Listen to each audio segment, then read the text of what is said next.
Corona की इस महामारी के बीच एक 3 BHK के घर में रहने वाले महेश जी ने एक NGO के कर्मचारी को कॉल किया और कहा कि मैंने 2 दिन से कुछ नहीं खाया है, प्लीज अगर आपके पास कुछ खाने को हो तो भेज दीजिए, बड़ी मेहरबानी होगी। वह NGO का कर्मचारी तुरंत 2 टाइम का खाना लेकर निकल पड़ा। दिए गए एड्रेस पर पहुंचा, देखा कि ये क्या, बाहर गाड़ी खड़ी है, एक बाइक भी है, गमले भी है, बाहर से आलीशान घर दिख रहा है। कर्मचारी ने फोन किया और पूछा, मुझे आपका घर मिल नहीं रहा, कृपया बाहर आएंगे, मैं उसी गली में खड़ा हूं और शायद गलत घर पर आ गया हूं। फोन पर महेश जी बोले कि भैया प्लीज बाहर खड़े मत रहिए, कोई देख लेगा, अंदर आ जाइए, आप सही घर के बाहर खड़े हो। कर्मचारी का नाम सतीश। महेश भाई ने दरवाजा खोला, सतीश अंदर गया और देखा कि इतना जबरदस्त घर है, इतना बड़ा टीवी और दिखने में रॉयल घर। एकाएक सतीश को बहुत गुस्सा आ गया और बिना कुछ जानकारी लिए चिल्लाना शुरू कर दिया कि आपको शर्म नहीं आती? महामारी फैल रही है, लोगों की जान खतरे में है, हजारों लोग गरीबों के लिए मुफ्त में खाना भेज रहे हैं और आप इतने अमीर होने के बावजूद फोन करके खाना मंगवा रहे हो। आपको जरा सी भी शर्म नहीं आई कि आप एक गरीब के लिए बना खाना मंगवा रहे हो, वो गरीब जिसके पास आज कोई काम नहीं है और ना ही घर में पैसा। महेश भाई बोले, बेटा मैं तुम्हारे बाप की उम्र का हूँ, मेरी बात सुनो। सतीश बोला, अब सुनने को क्या रह गया है, आप अमीर लोगों की वजह से ही दिक्कतें बढ़ रही है समाज में। महेश भाई बोले, बेटा ऐसा नहीं है, ये घर जो तुम देख रहे हो वो हमारा नहीं है, हमने रेंट पर लिया था। सतीश बोला, मुझे ये सब नहीं जानना, ये बताइए ये खाना क्यों मंगवाया? रेंट देने के पैसे हैं और खाने के नहीं, क्या मजाक करते हो आप? महेश भाई बोले, देखो बेटा, हम 4 लोगों का परिवार है, मैं, मेरा बेटा, बहू और पोता। पत्नी कुछ साल पहले ही शांत हो गई थी।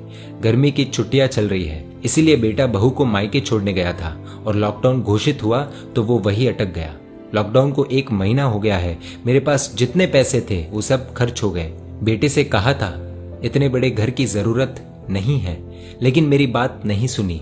बहू से हमेशा कहता रहा कि हमारे पूर्वज तो 4 से 6 महीने के गेहूं, दाल आदि सामग्री घर पर रखते थे, तुम भी स्टोर कर लिया करो, भविष्य में कभी ना कभी काम आएगा और सस्ता भी पड़ता है, बचत भी होती है। लेकिन बहू मॉडर्न विचारों वाली थी, उसे गेहूं पीसने पसंद नहीं, इसलिए बाजार से रेडीमेड आटा ले आती और खाना बनाती। महीने में 15 दिन तो बाहर से ही खाना आता था। बेटा हमेशा से बेटे को कहा कि घर पर कुछ पैसे नकद हमेशा रखने चाहिए, लेकिन मेरी एक न सुनी। इन्वेस्टमेंट के नाम पर सारे पैसे इधर उधर दे दिए, आज घर की तिजोरी खाली है। बेटे को कहा था कि बाइक है तो कार की क्या जरूरत है, लेकिन बेटा नहीं माना, EMI पर कार खरीद ली। पोते को साधारण स्कूल में डालने को कहा तो बेटे और बहू ने हंगामा खड़ा कर दिया। एजुकेशन लोन लेकर बड़ी स्कूल में डाला। हर महीने जब पैसे भरने की बारी आती है तो घर में हंगामा खड़ा हो जाता है। रेंट भरे, किश्त भरे या ब्याज भरे, और सब भरने के बाद बचत नाम की कोई चीज नहीं। शॉपिंग के नाम पर क्रेडिट कार्ड से अनगिनत कपड़े खरीदे, और जब पैसे भरने की बारी आती है तो घर में फिर हंगामा होता है। जब हम छोटे थे, गाँव में थे, खेती करते, 2 वक्त का खाना आराम से मिल जाता, परिवार के साथ वक्त बिताते, रोज माँ हमें खाना खिलाती, सिर्फ 4 जोड़ी कपड़े हुआ करते थे, छोटा सा घर था, खुश थे। आज इस शहर में इतना बड़ा घर है, लेकिन सर पर इतना बोझ है कि अब पछतावा हो रहा है कि गांव छोड़कर क्यों आए हम, और आए तो क्या लेने आए, ये दुखों का पहाड़। दिखावे वाली दुनिया में नकाब हटाओ तो हर मिडिल क्लास आदमी दुखी है, वो अपने तरीके से जी नहीं पाता। स्टेटस के नाम पर समाज ने इतना बोझ सर पर डाल दिया है। बेटा मेरी एक न सुनी, मैं इधर इतने बड़े घर में अकेला हूँ। बेटे ने एक फोन नहीं किया ये जानने के लिए कि मैं जिंदा भी हूँ या नहीं।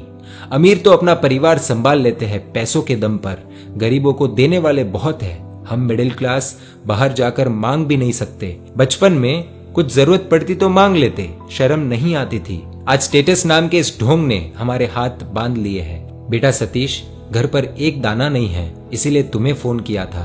महेश भाई की इस दुख भरी कहानी सुन सतीश को भी रोना आ गया। सतीश बोला, आप 1 मिनट रुकिए, मैं आता हूँ। सतीश को अपने NGO से घर ले जाने के लिए कुछ राशन मिला था, वो पैकेट गाड़ी की डिक्की से निकालकर महेश भाई के हाथों में थमा दिया। महेश भाई की ऐसी स्थिति थी कि मना भी नहीं बोल पाए। सतीश बोला, यदि आपको बुरा न लगे तो एक बात कहूं, जिस समाज के लिए आप जी रहे हो वो समाज आपकी मदद करने नहीं आ रहा। शर्म के पर्दे ने न जाने कितनों के हाथ बांध लिए हैं, और क्या पता आपके अड़ोस पड़ोस में कोई और आपके जैसा होगा तो। दोस्तों, भारतीय संस्कृति जैसी कोई संस्कृति नहीं। यह काल्पनिक कहानी कई परिवारों की हकीकत भी हो सकती है। यदि आपकी भी ऐसी स्थिति है तो खुलकर अपने अड़ोस पड़ोस में मदद मांगिए, और यदि आपके आसपास कोई ऐसा है तो उनकी मदद कीजिए। इस कहानी से क्या सीख मिली कमेंट कर हमें बताएं, और सब मिडिल क्लास लोगों तक इस कहानी को पहुंचाने के लिए इस वीडियो को शेयर कीजिए।